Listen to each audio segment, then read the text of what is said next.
Hey everybody, thanks for joining me on another one of Chris's beer reviews. I picked up a beer from the Brasserie Dieu Du Ciel. It is a Rosée, it says hibiscus. I may not be pronouncing this correctly, but this is from Montreal, Quebec.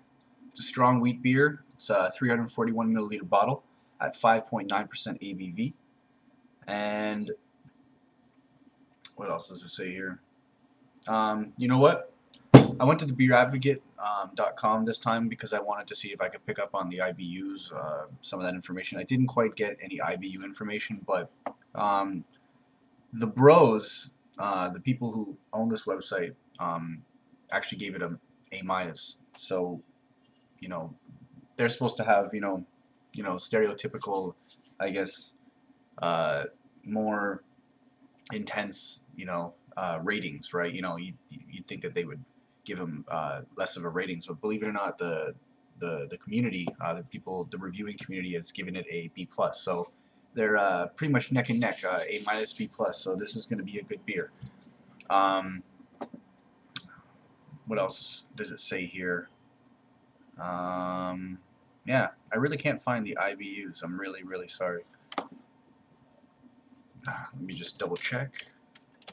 Possibly. No IBUs. Alright, I'm not going to read anybody else's reviews. I'm not going to, make my opinion more biased. Comes with a cap with, unfortunately, that's a sticker of what looks to be like kind of like a flying angel or something. I'm saying unfortunately because I want the caps to have these imprints on them. And I'll just give you a real close-up of the picture. Same type of artwork that they usually have in the Dieu Du Ciel beers. I'm going to be using this wonderful whole garden glass here. And let's see how we do. Actually, am I going to do it? You know what? I'm going to be really quick because I've decided I have a shelf like literally 2 feet to the left of me.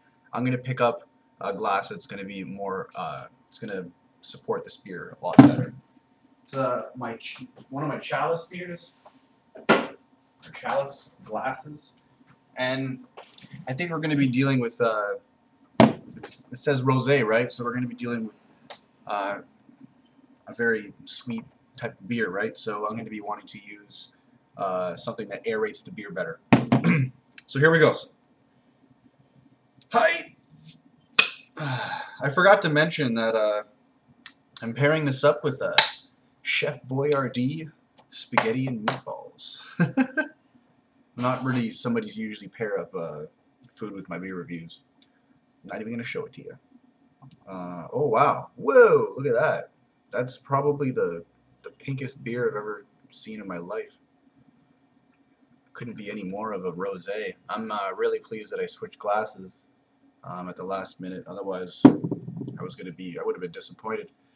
Look at that. That's like, it looks a little darker on the camera, but we are looking at like quite the light pink looking brew here.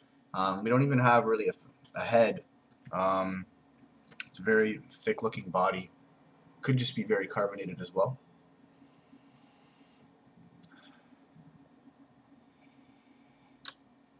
I'm picking a sweet aroma, but I can't pinpoint what it is. So here goes. Cheers, everybody.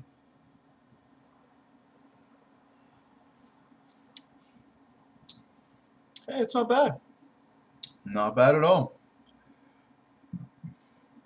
I am picking up on some kind of a rosé taste, something floral, but I can't really quite pinpoint it. I think another reason why this got a really good review is because it's not sweet, it's not overpowering. It has kind of like a blender approach.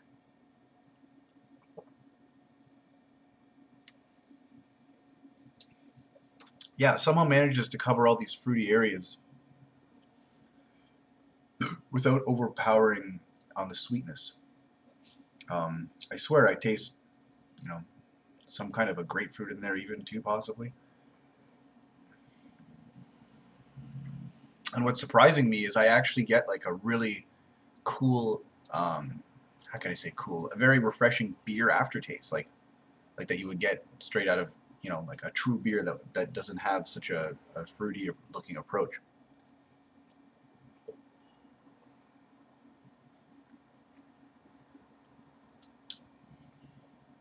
It's supposed to be 5.9%, but it just tastes like a 5% ABV beer. Funny enough, actually, now that I'm saying this, is that when I was on Beer Advocate, one thing I did notice is that it kept saying 5% ABV, so kind of a bit of a contradiction here. Bottle says 5.9, website says 5.0, and it tastes like 5.0.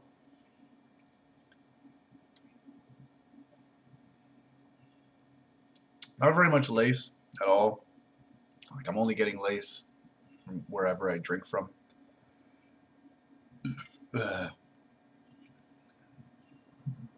It really does have quite a cool texture to it, though. Like, it is rather thick.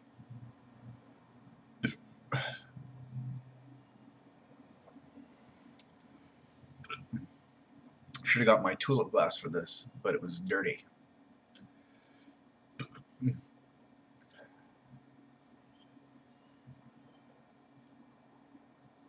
It's very it looks very thick, but it goes down very light-bodied. It's very, very smooth and refreshing. And if I had a couple of these, I guarantee you I wouldn't be getting like a sweet tooth or something like I would get if I drank a couple Smirnoff Ices, you know, back to back. Ugh.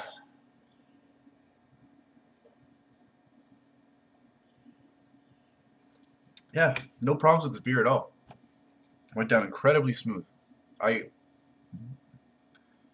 This is a perfect example of one of those beers that, if you know somebody who doesn't like any kind of a beer taste, I just mentioned this earlier on another one of my Hitachi, I believe it was called, beer reviews. I would even override that beer review and say that this, so far, happens to be one of those types of beers that can fool anybody. If you gave this to somebody and said it was a cooler, they'd be like, all right, yeah, sure, cooler, and they'd drink it. But it has its it still looks after its beerish characters. It just doesn't. It's not like an overwhelming beer taste, but yet the aftertaste is like a satisfying, comforting beer taste that somebody who drinks beer would be able to pick up on, but not somebody who isn't used to drinking beer. Really, really good. Can't say much more than that. I wish I could pick up more on the specific ingredients. Now that I couldn't, I'm going to see maybe I can find them on the bottle. Excuse me. Yeah, it says, here we go, water, malted barley. I didn't pick up on the barley taste. Wheat, of course. Hibiscus flowers, which is those floral tastes and aromas that I was picking up on. Hops, yeast, and spices. So, yeah, even when it comes to spices, I wasn't picking up on anything spicy, like hot, and I wasn't picking up on any like ginger or any of those types of notes or characters.